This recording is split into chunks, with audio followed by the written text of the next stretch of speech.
Qais Ghanem again, and we have another alumnus who's going to be talking to us about his experience in school and in his life afterwards.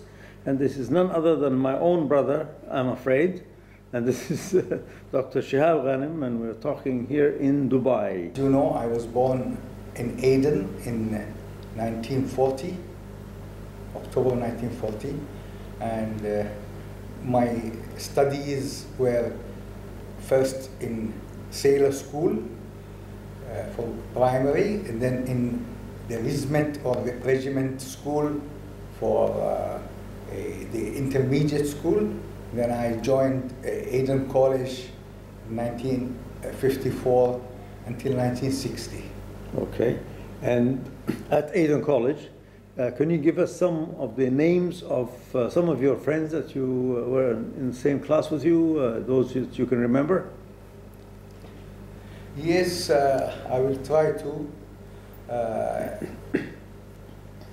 I'll start from the end, where at the A-level, I was in the engineering group, which had only 3 students, Nadim Hussein Ali, and a fellow called Miswani, who was an Indian, and myself. We were in the engineering A-level group. And there was another group doing, preparing to become, I think, doctors, medical doctors, and maybe scientific. Any names? One of them was Rusi Hodiwala, and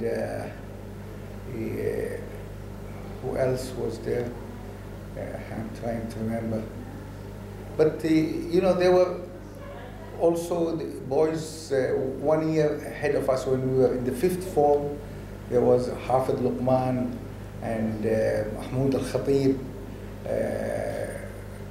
The first one is going to study medicine, and the second to study engineering. And there, of course, there was Muhammad Gulgura from your group, who was preparing for engineering. And the group next to us had people like Abu Bakr al-Kalbi and Abdullah Uqba. Okay, so let's talk about some of the teachers that taught you mathematics and biology and all these things. Just 3 or 4 names, just to place you at. I mean, some of them left a mark, big mark. Mr. Nazir, he taught me mathematics from, I think, the 1st form to the 6th form. Okay. The pure mathematics, and then the solid geometry in the A-level 2 years.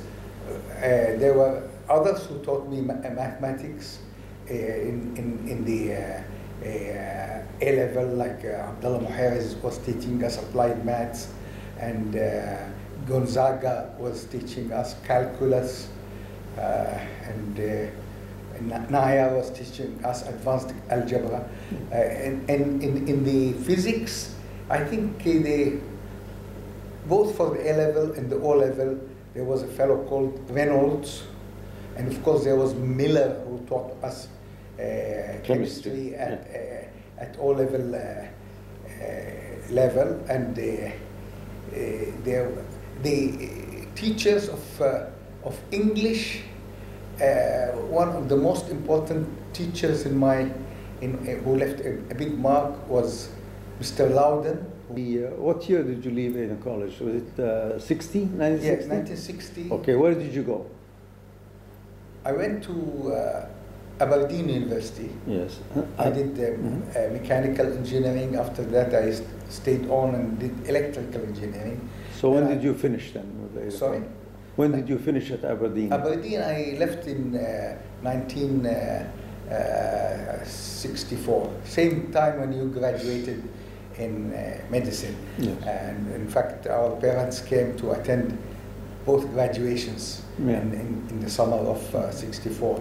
So did you do an internship in England or Scotland? Yes, I joined a General Electric Company, GEC, and I worked in London for a year, mostly in mechanical engineering. Then at the same time I was studying part-time in London University or Woolwich College, administration and management, industrial. And then I joined, I went to Birmingham with also General Electric, and I studied at the same time management of men at Aston. Yeah. That was the period, first period in my life. Then after that I went back to Aden. Yeah, what year was that? In '66. Okay, and how long did you, when did you leave Aden then? I went in 1960. I worked in senior positions in the Public Works Department, and then went to Woolwich University, where I did postgraduate diploma in water resources, and then I did a master degree also, at least the examination part of it, and did the thesis later. And I went back in 1970. I was deputy secretary of Public Works and director of planning.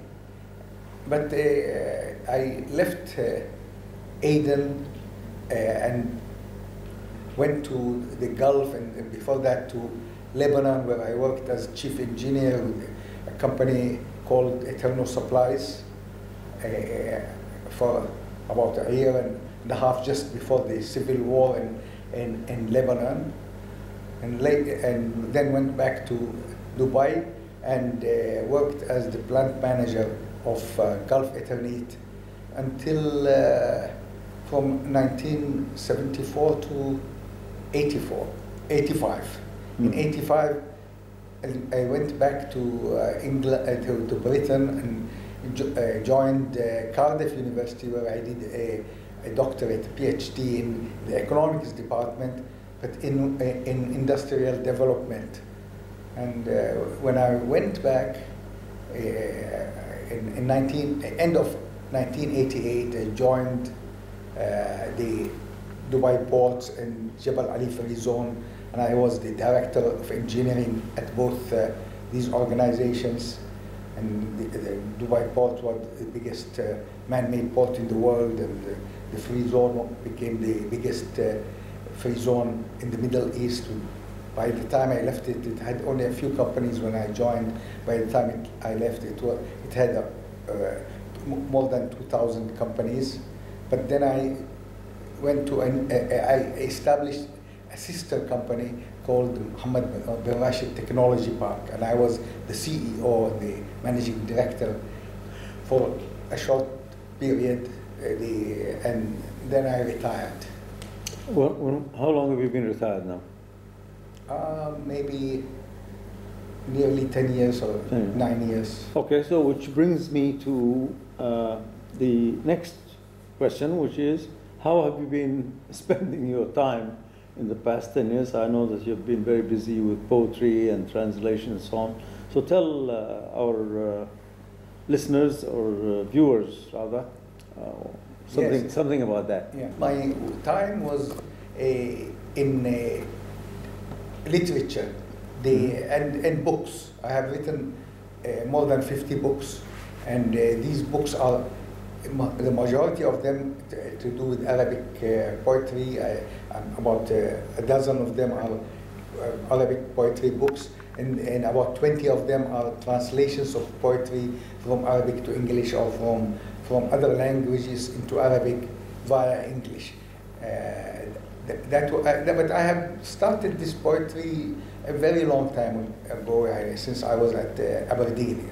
I started writing and publishing at the time when I was still a student or fresh graduate. Do you think that the gift of poetry is inherited or is it acquired?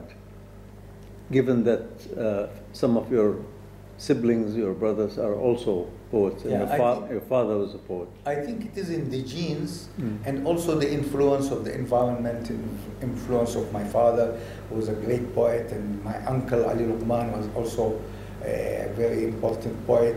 So we have inherited it in our blood, but we got the encouragement. I mean, as young boys, we had my father's influence and his library, and in the school also we at that time poetry was very important, and we had to learn a lot of poetry by heart. Unlike nowadays, poetry is not given enough importance, but I believe in its importance, and it should always be given a lot of importance. But I spent a lot of time developing my poetry. Almost every day in my life, I have read poetry since I was at school. Every day I either read poetry or books on poetry, critical works. So I did work hard at it. Yes, you did the groundwork in order to achieve what you have achieved, and I must add a personal note, unlike me. So, but it did culminate in a great honor which you received, or you will receive in India shortly. So tell our viewers about your Tagore Peace Prize that you're going to get. Yeah, I'm very lucky to be awarded the Tagore Peace Award, which is one of the high honors international, and this is an award which I'm the 9th person and the first Arab to receive it, and it was received by people like Nelson Mandela, Megawati, Sukarno, and Amartya Sen, and so many top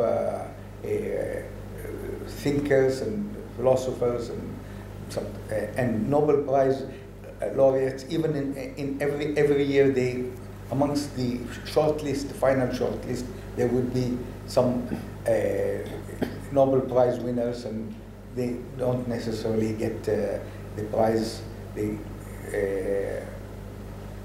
And it is only a prize that goes to one person. It's not like the Nobel Prize where there are physics prize and chemistry and literature and so on. This is just one prize, and it has never been shared. It's only to one person every 2 years. And I'm the 9th person to be given this prize. But I have received more than 10 prizes, some of them very important, in translation, in poetry, and on books, and from UAE and from overseas as well. All right. Well, that's great. So, just final question is: what are you working on now? What is the book that you are working on now that one would expect to see published shortly? Yeah, I work always on several books at the same time over all these years. I usually produce 2, 3 books, 5 books in 1 year. Now I'm working on 5 books, and one of them is a dictionary of proverbs, from English proverbs with equivalents in poetry, in proverbs, and also surahs of the ayahs of the Quran, or sayings of the Prophet. This is important to be the biggest of its type. And also I'm working with my son Waddah on a book on Surah Al-Fatiha, the opening chapter of the Quran, in English.